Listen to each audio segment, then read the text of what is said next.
दोनों सहयोगी मानसी और इकरार हैं और इन लोगों ने जो वहां के लोगों से बातचीत की है, जरा सुनते हैं कि मानसी क्या कुछ कह रहे हैं यहाँ के लोग कांग्रेस पार्टी को लेकर। ये सही है कि ये सब राहुल गांधी को सुनने आए हुए हैं, लेकिन बातें क्या हो रही हैं, क्या इनके विचार हैं? आप लोगों की बात हुई होगी, क्या कुछ कह रहे हैं ये लोग?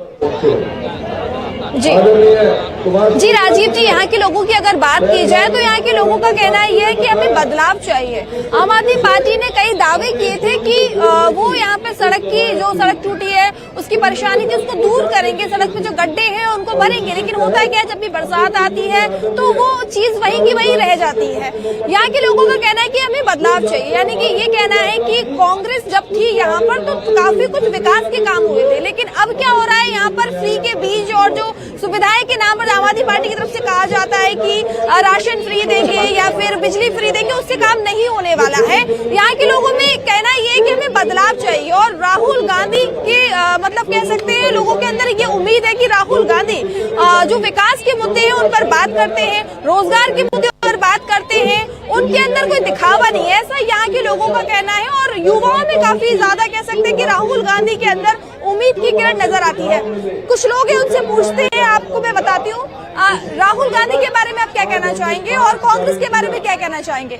देखिए, कांग्रेस के बारे में यही कहना चाहूंगा, कांग्रेस वो पार्टी है जिसने इस देश को जीवित किया, इस देश को बनाया, इस देश को संवारा। और राहुल जी ने जो एक पूरे हिंदुस्तान के हृदय सम्राट बन चुके हैं। मैं आज तक ऐसा नेता नहीं देखा जिसने कश्मीर से लेके कन्याकुमारी तक का सफर पैदल एक टी शर्ट के अंदर उतार दिया। कोई ऐसा नेता नहीं है हिंदुस्तान के अंदर, अपोजिशन पार्टी के अंदर, जो 40 किलोमीटर पैदल चल सके। राहुल जी में वो मादा है, राहुल जी ने जो कहा है वो करेंगे और कांग्रेस पार्टी ही इस देश को संभाल सकती है। कांग्रेस पार्टी को तजुर्बा है, इन लोगों को क्या है, ये तो आते हैं हिंदू मुसलमान, मंदिर मस्जिद, इनके पास और कुछ नहीं है। बटोगे तो कटोगे, क्यों भाई? आज से पहले हिंदू मुसलमान सिख ईसाई से इस देश के अंदर मिलके नहीं रहते थे। आज 10 साल से जब से ये बीजेपी सरकार आई है तब से हिंदू खतरे में हो गया। इनका तो एक ही मोटिव है कि जो अंग्रेजों की पॉलिसी थी कि लड़ाओ और राज करो, आपस में लड़ाओ और राज करो, यही काम हमारी सेंट्रल गवर्नमेंट कर रही है। और यही काम देश की जो दिल्ली की सरकार है, केजरीवाल सरकार। मैं पूछना चाहता हूँ, आज तक किसी सरकार ने ये कहा है, केजरीवाल जी दम है आप में, ये कह सकते हो कि 1 किलो दूध के साथ में 1 किलो दूध फ्री मिलेगा? आपने एक बोतल के साथ में एक नहीं 2 बोतलें फ्री दी। इस देश के युवाओं को नशे की दलदल में धकेल दिया। लानत है ऐसी सरकार के ऊपर। और मैं चाहता हूं, क्या कांग्रेस के राज में नहीं था राशन? फर्क सिर्फ इतना था कि 1 रुपए किलो और 2 रुपए किलो के हिसाब से राशन गरीबों को मिलता था। आज तुमने बिल्कुल फ्री कर दिया। इस देश का नागरिक, इस देश में जो गरीब आदमी है वो अनाज खरीद के भी खा सकता है। इस हाथ से आप ले रहे हैं, इस हाथ से दे रहे हैं और इस हाथ से ले रहे हैं। आज आप एक माचिस खरीदने जाएंगे, उस पर भी हम टैक्स दे रहे हैं। हर चीज के ऊपर ये वो सरकार है जिसने कफन के ऊपर भी टैक्स लगा दिया।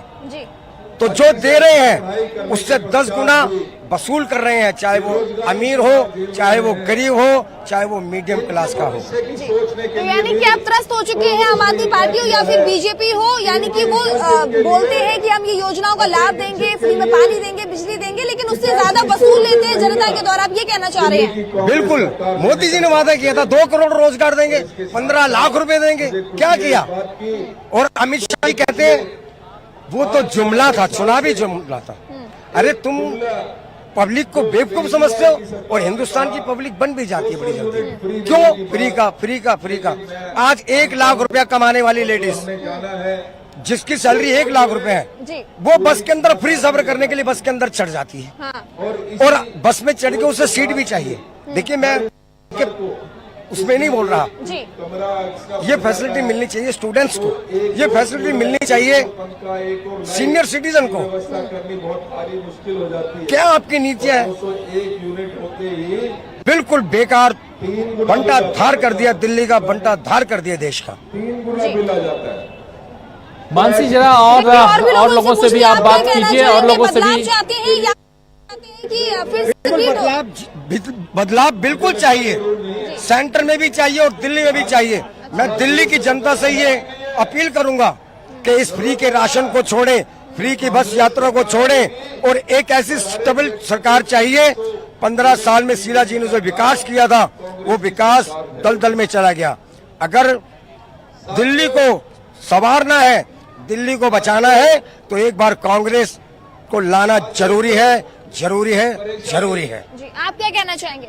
बदलाव या फिर से आम आदमी पार्टी? बदलाव के बारे में नहीं बता सकता मैं जी। तो इकरार जी देखिए, हम लगातार यहाँ पे लोगों से बात कर रहे हैं सदर विधानसभा क्षेत्र में। हम लोग यहाँ पर लोगों का यही कहना है कि बदलाव चाहिए, क्योंकि शीला दीक्षित जो थी, कांग्रेस की सरकार थी, उस दौरान तो उन्होंने कई चीजों का कह सकते हैं, कई विकास के मुद्दे किए, कई विकास किए उन्होंने। दिल्ली मेट्रो की शुरुआत भी उन्होंने ही की थी। लेकिन अब जो पार्टियां आई है वो सिर्फ कह रहे हैं कि फीता काटने का काम कर रही है, लेकिन असल में नींव जो है शीला दीक्षित की सरकार में, यानी कि कांग्रेस की सरकार में हुई थी। मानसी देखिए, आपने जहां हम इस समय मौजूद हैं, इंदरलोक मेट्रो स्टेशन है, ये वही मेट्रो स्टेशन है जो शीला दीक्षित ने जिसका उद्घाटन किया था। देख सकते हैं कि जहां दिल्ली में जिस जगह भी जाओगे वहां शीला दीक्षित द्वारा काम किए हुए वो फ्लाईओवर्स आप देखेंगे, वो सारी चीजें। ये हम नहीं कह रहे, ये लोग कह रहे हैं कि जो शीला वाली दिल्ली है वो हमें चाहिए, वो उस शीला वाली दिल्ली को लोग याद कर रहे हैं। 26 साल हो गए भाजपा को सत्ता से बाहर हो गए, 11 साल हो गए अरविंद केजरीवाल को सत्ता में आए हुए, लेकिन उसके बावजूद भी जो है वो दिल्ली अभी भी शीला दीक्षित को याद कर रही है कि शीला दीक्षित ने जो विकास किया था वो पीछे देवेंद्र यादव ने अभी देखिए वो तुरंत सारी चीजें बता रहे हैं कि किस तरीके से जो केंद्र सरकार ने सिलेंडर पे कितना रेट बढ़ाया, और अब उन्होंने कहा कि सिलेंडर जो है वो 500 रुपए का मिलेगा। यानी खुद बीजेपी ने अपने संकल्प पत्र में ये बातें कही है कि जो सिलेंडर आज 900 रुपए का दिल्ली में मिल रहा है वो 500 रुपए का मिलेगा अगर उनकी सरकार आई तो सेंटर में तो उनकी खुद की सरकार है, वो क्यों नहीं देते? तो यही सवाल आम आदमी पार्टी ने भी उठाया, यही सवाल देवेंद्र यादव भी उठा रहे हैं कि जब वो अपने संकल्प पत्र में कह सकते हैं कि भाई जो 900 का सिलेंडर है वो हम 500 का देंगे और दीपावली पे हम एक सिलेंडर फ्री देंगे, यानी कश्मीर वाला के वहां पर जो है वो ईद पर एक सिलेंडर मुफ्त मिलेगा, यहाँ दिवाली पे मुफ्त मिलेगा। तो सवाल ये उठता है जब सेंट्रल गवर्नमेंट आपकी है और उनके अंडर में सारी चीजें, तो अब सिलेंडर के दाम क्यों नहीं कम हो रहे हैं? उन्होंने कहा मुफ्त की रेवड़ियों की बात की बीजेपी ने कि हम मुफ्त की रेवड़ियां हैं तमाम तरीके की, आज वही मुफ्त की रेवड़ियों की घोषणाएं कर रहे हैं। एक संकल्प पत्र लेकर आए, उसके बाद दूसरा संकल्प पत्र ले आए।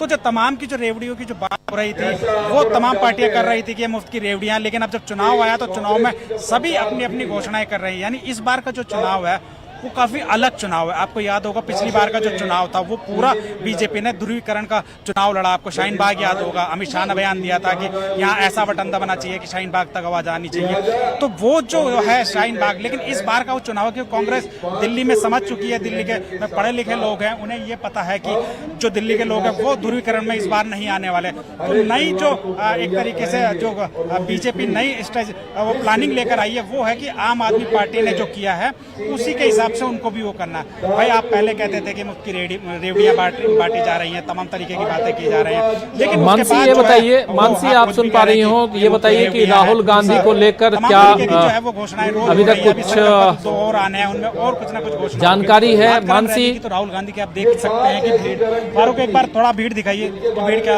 किस तरह से राहुल गांधी को सुनने के लिए जो भीड़ आई हुई है, ये कई काफी दूर तक पब्लिक जो बैठी है पीछे से लेके आगे तक, ये सभी लोग आपने लोगों से बात की तमाम तरीके की कि किस तरीके से लोगों ने राहुल गांधी को देखने के लिए आ रहे हैं। तो दिल्ली में एक नई शुरुआत है। पहले पिछले 2 चुनाव में हमने देखा कि कांग्रेस जो चुनाव लड़ रही थी वो उस तरह से चुनाव नहीं लड़ रही थी। कांग्रेस के कैंडिडेट हैं वो एक तरीके से बहुत निराश थे, लेकिन इस बार जो है वो कांग्रेस के कैंडिडेट उस समय खुद अनिल भारद्वाज जो यहाँ से वर्तमान इस सीट पे जो प्रत्याशी हैं वो विधायक रहे हैं, पूर्व विधायक रहे हैं वहाँ। दिल्ली के तमाम जो देवेंद्र यादव है खुद वो बादली से चुनाव लड़ रहे हैं। यानी आप देख सकते हैं कि कोई भी नेता जब उनको दिखे कि हारने का मामला लगे तो वो चुनावी मैदान में नहीं आते, कोई भी बड़ा नेता। लेकिन जब ये तमाम बड़े नेता हैं, जो हारून यूसुफ हैं जो दिल्ली सरकार में कई बार मंत्री रहे हैं, वो 2 बार चुनाव हार चुके हैं, लेकिन उसके बावजूद भी वो चुनावी मैदान में, यानी इस बार जो कांग्रेस है वो अंदर से काफी उत्साहित है और यही उत्साह है वो कहीं ना कहीं उनका जो रिजल्ट में है वो परिवर्तन देखने को मिलेगा 8 फरवरी को। जी बिल्कुल, आपने ठीक कहा कि जितने भी लोगों से हमने बात की सभी को बदलाव चाहिए और वो शीला दीक्षित की सरकार को याद कर रही है कि जब कांग्रेस थी तो उस दौरान कई विकास के मुद्दे सामने आए थे, कई योजनाएं लेकर आए थे और कई इससे दिल्ली की जनता को फायदा हुआ था, ना कि जो जिस तरीके से जो पार्टियां फ्री की रेवड़ी बांट रही है, यानी कि आम आदमी पार्टी पर यहाँ के लोगों ने आरोप लगाया